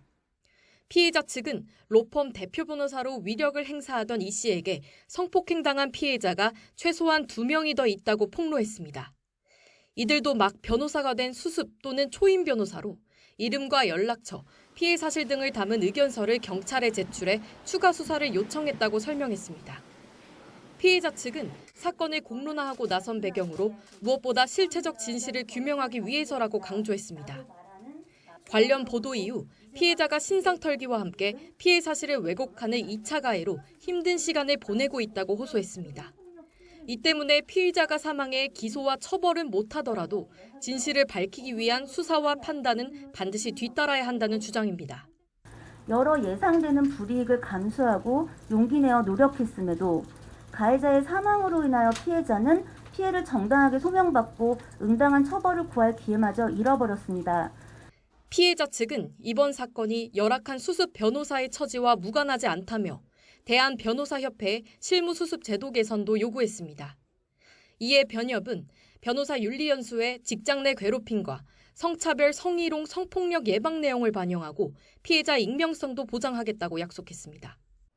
이 사건을 수사하는 경찰은 피의자 사망으로 절차에 따라 사건을 종결할 수밖에 없다는 입장입니다. 수사기관을 통해서 사건의 진상이 드러나기 어려운 상황이어서 추가 피해자가 목소리를 낼 수 없다는 지적도 나옵니다. YTN 손효정입니다. 공군은 공군 모부대 소속 여성 부사관인 A 중사가 부대 관사에서 숨진 채 발견돼 군 당국이 수사하고 있다고 밝혔습니다. A 중사는 지난 3월 초 선임 부사관인 B 중사로부터 강제추행을 당한 사실을 신고한 뒤 지난 18일 부대를 옮겼다가 지난 22일 숨진 채 발견됐습니다. A 중사는 회식 금지령이 내려졌던 지난 3월 초 반드시 참석하라는 B 중사 압박에 못 이겨 다른 부대원들과 함께 저녁 자리에 갔다가 귀가하는 차량 안에서 추행을 당한 것으로 알려졌습니다. 이와 함께 A 중사가 성추행 사실을 신고한 이후 부대 내에서 조직적인 회유가 이뤄졌다는 주장도 제기되고 있어서 군 당국이 대대적인 수사에 나섰습니다. GS 리테일이 남성 혐오 논란이 일어난 GS25 행사 포스터를 만든 디자이너를 징계하고 담당 마케팅 팀장을 보직 해임했습니다. 또 조윤성 GS 리테일 사장은 겸직하던 편의점 사업부장에서 물러나게 됐습니다. GS 리테일 측은 조사장의 겸직 해지가 조직 개편의 일환이라고 설명하고 있지만 남성 혐오 논란 관련 책임론에서 자유롭지 못했다는 분석이 나오고 있습니다. 네, 세계 각국 정상과 국제기구 소장 60여 명이 참여한 P4G 서울 정상회의가 이틀 동안의 일정을 마무리하고 폐막했습니다.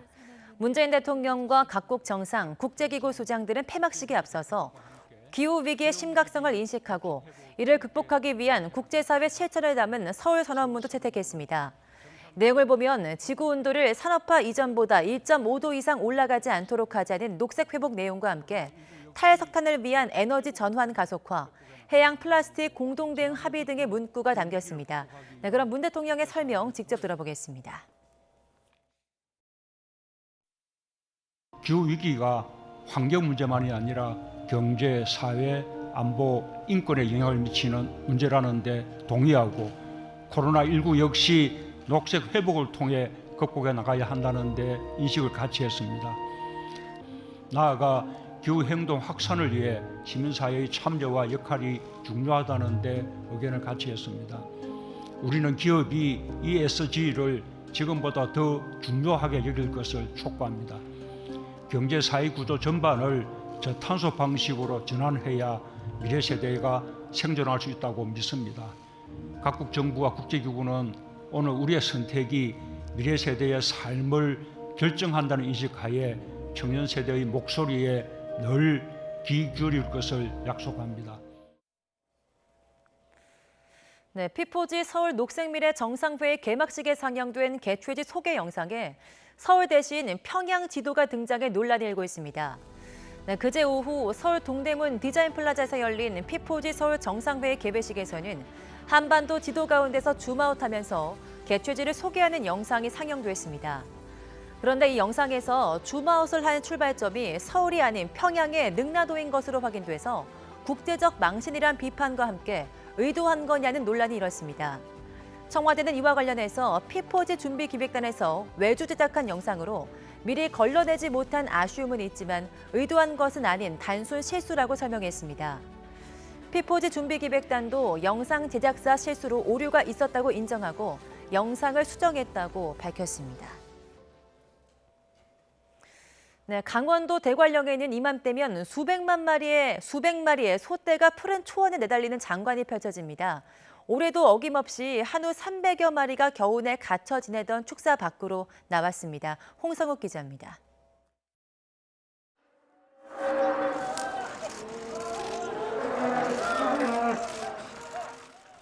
우렁찬 울음소리와 함께 소떼가 축사를 뛰쳐나옵니다. 푸른 초원을 향해 앞다퉈 달리는 모습이 경주마를 방불케 합니다. 겨우내 답답한 축사에 갇혀 지내다 반년 만에 바깥 구경을 나온 겁니다. 끝없이 펼쳐진 대관령 푸른 초원이 어느 때보다 반갑습니다. 초원을 누비며 정신없이 풀을 뜯습니다. 소 한 마리가 하루 평균 뜯는 풀의 양은 70kg. 먹고 소화한 풀은 그대로 퇴비 역할을 해 다시 초원이 자라는 데 도움이 됩니다. 방목은 축사 내에서 배합 사료와 볏짚을 먹을 때보다 인력과 생산비를 4분의 1 수준으로 아낄 수 있고 소 건강에도 좋습니다. 충분한 일광욕과 운동은 소의 면역력을 높여주어 송아지 생산과 건강 유지에 많은 이점이 있습니다. 이번에 방목된 한우는 모두 300여 마리. 국립축산과학원이 한우 우량 종자를 연구하기 위해 60년 넘게 혈통을 관리해온 소들입니다.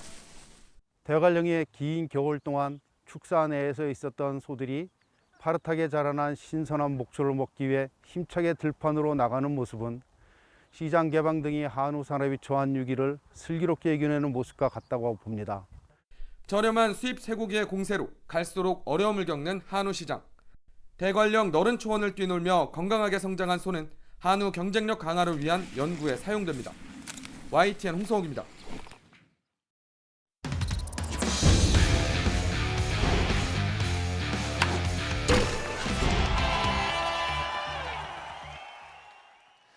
월드컵을 준비하는 벤투호와 올림픽을 앞둔 김학범호가 어제 나란히 소집돼서 담금질에 돌입했습니다.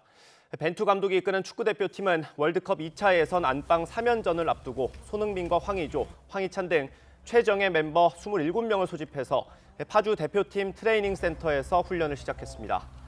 예선 H조에 속한 대표팀은 북한이 불참을 선언해 관련 경기가 모두 무효 처리되면서 조 선두로 뛰어올랐으며 오는 5일 투르크메니스탄과 격돌합니다.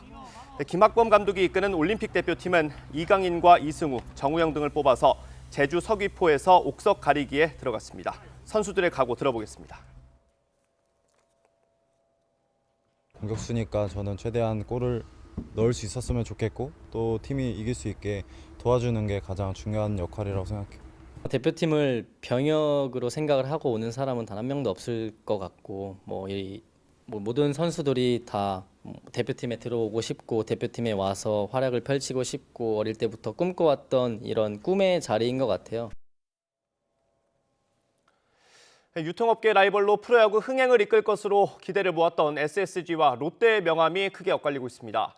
SSG가 연승을 질주하면서 선두를 지키는 반면 최하위 롯데는 사령탑 교체에도 맥없이 추락하고 있습니다. 서범국 기자가 보도합니다.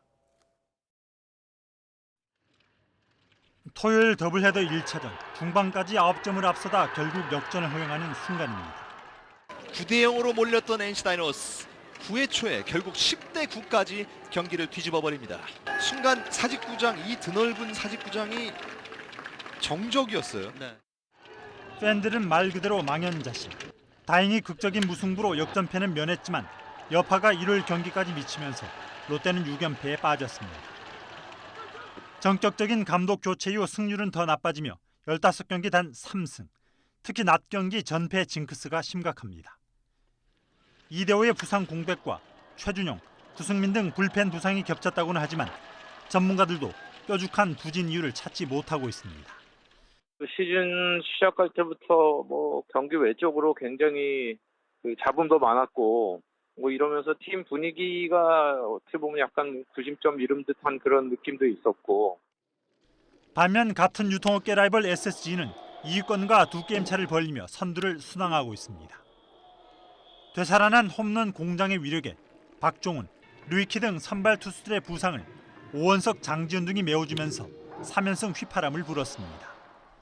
선발 투수가 지금 많이 부상으로 지금 이탈한 상태인데 대체 선발들이 와서 잘 그 공백을 메꿔주고 저희 야수들도 좀 잘 득점권 찬스 때마다 좀 쳐줘서 이런 좋은 결과도 있고 이길 수 있는 경기가 나오니까 팀 분위기도 자연스럽게 좋아지는 것 같아요. SSG와 롯데의 격차는 무려 11경기 반. 롯데가 시즌 포기를 걱정해야 할 입장이 되면서 당초 정용진 SSG 구단주가 롯데를 도발하며 후발 주자의 존재감을 과시하려던 시도 역시 필요 없게 될지 모른다는 우려도 나옵니다. YTN 서봉국입니다. 6월의 첫날인 오늘 여름의 시작답게 낮 동안 기온이 크게 오르겠습니다. 오늘 서울의 한낮 기온은 25도로 초여름 날씨를 보이겠고요. 남부지방은 광주가 30도까지 오르는 등 예년 기온을 2, 3도가량이나 웃돌면서 덥겠습니다. 오늘 중부지방은 대체로 흐린 가운데 서울 등 중북부 지방에는 아침 한때 비가 내리겠고요. 비의 양은 5에서 많게는 20mm가량이 되겠습니다. 오늘 남부지방은 대체로 맑겠지만 아침까지 안개가 짙게 끼겠고 낮 동안에는 자외선이 무척이나 강하겠습니다. 오늘 낮 기온은 어제보다 조금 더 오르겠는데요. 서울의 한낮 기온은 25도, 대전은 28도, 대구와 광주 30도, 부산은 25도로 예상되고 있습니다. 내일은 기온이 더 크게 오르겠고요. 더위는 목요일에 전국에 비가 내리면서 다소 누그러들 전망입니다. 지금까지 날씨 정보였습니다. 네, 굿모닝 YTN 여기서 마치겠습니다. 네, 잠시 후 YTN 24가 이어집니다. 시청해주신 여러분 고맙습니다.